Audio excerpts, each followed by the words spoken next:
Hey, we're the Volcanoes. Hi, I'm Kit. I'm Rosie, and we are masters at helping people transform their lives quickly. So we are going to tell you the story about how we went from homeless, living in a van, and on friends' couches within 3 years to creating a $500,000 coaching business. Buying a house in San Diego. Having a baby, writing a bestseller, Traveling the world. Yeah, doing it all basically in less than 3 years. That might sound a little impossible to you. And we're healers. I mean, we started out as a massage therapists, yoga teachers.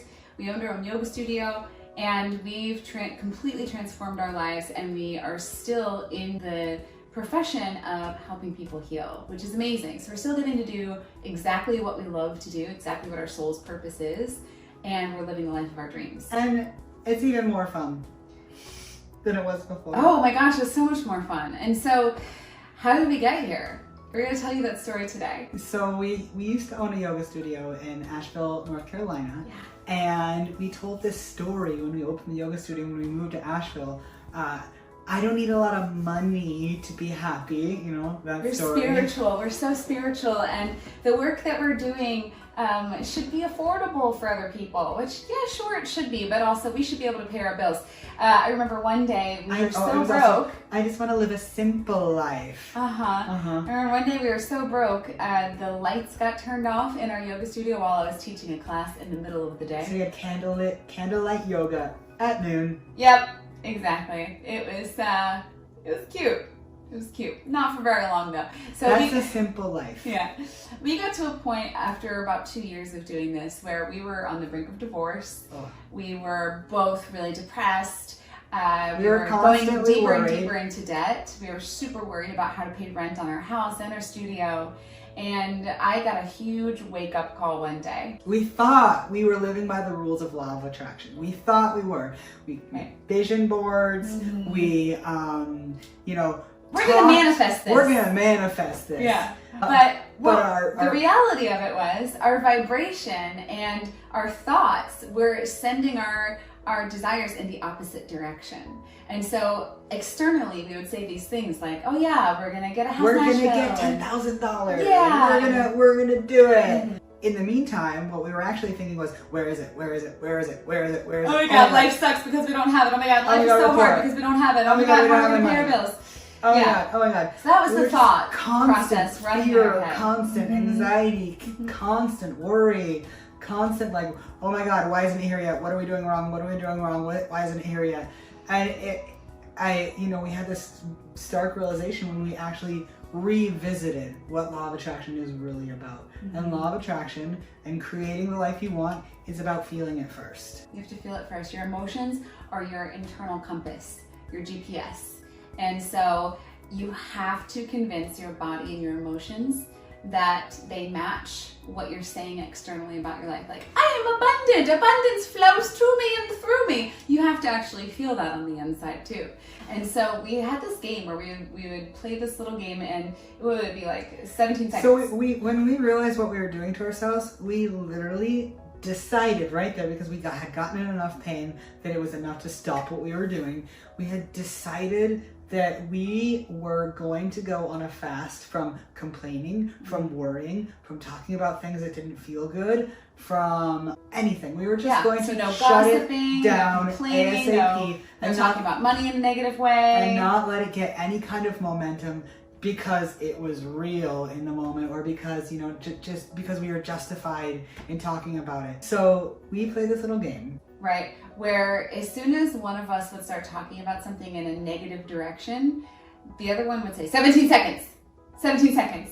And we would only let the other person talk for up to 17 seconds. And then once 17 seconds passed, boom.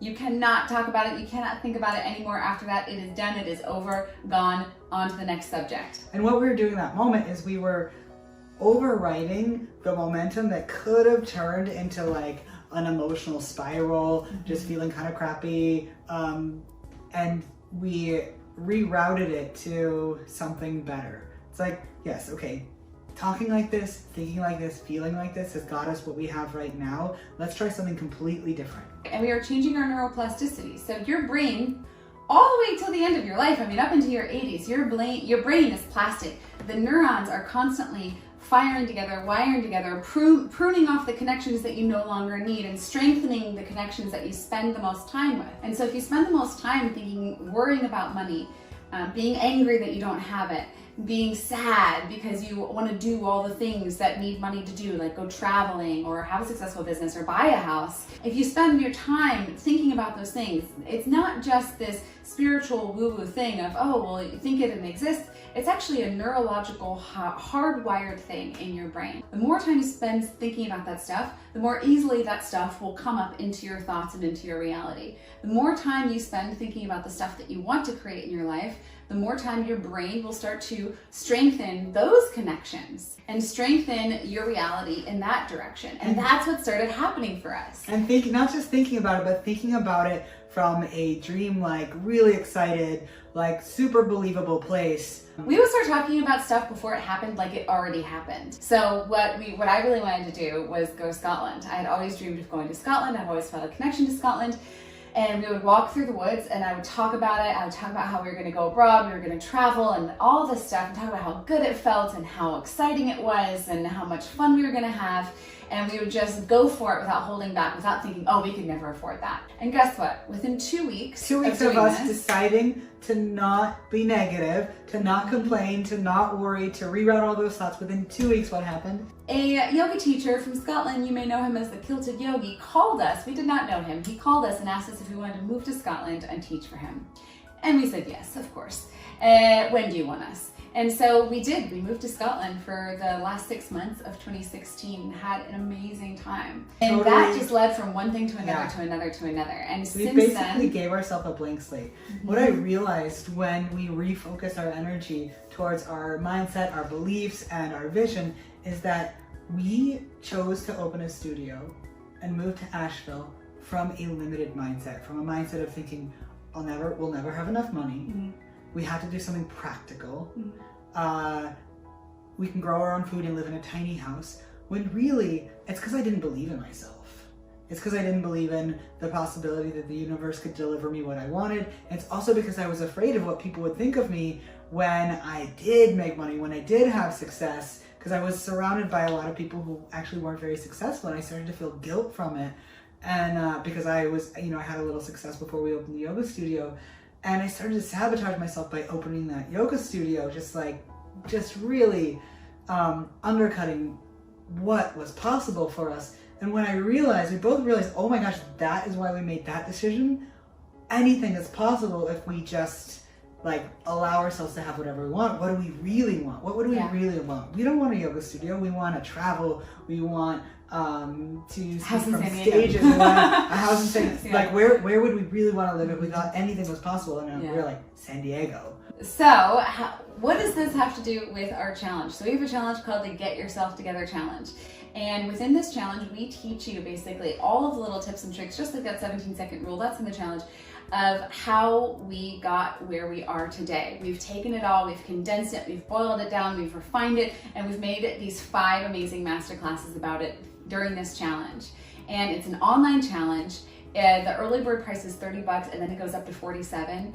And it is coming up really soon and we're super excited about it. And we're gonna take all of these methods and explain them in more detail so you can learn how to apply them to your own life. So you can take whatever it is that has been holding you back, whatever thoughts have been holding you back, you can learn how to become really aware of them, prune those connections, replace them with different ones, and start really focusing on what it is you really, really want. So what is it that you really want? I want to know, is it travel? Is it, if you could travel, where would you go? Is it a successful business? Is it you want to make enough money to support a family? That was one of our goals, and now we have a baby. Don't say win the lottery, because there's so much power and potential that is trying to come through you, and if you won the lottery, it wouldn't come through you. And you wouldn't be able to really live into your gifts and what you're here to do right now. Yeah. All right. So join us now in the challenge and experience the power of change for yourself. We can't wait to see you there. Thanks for watching. Bye. Bye.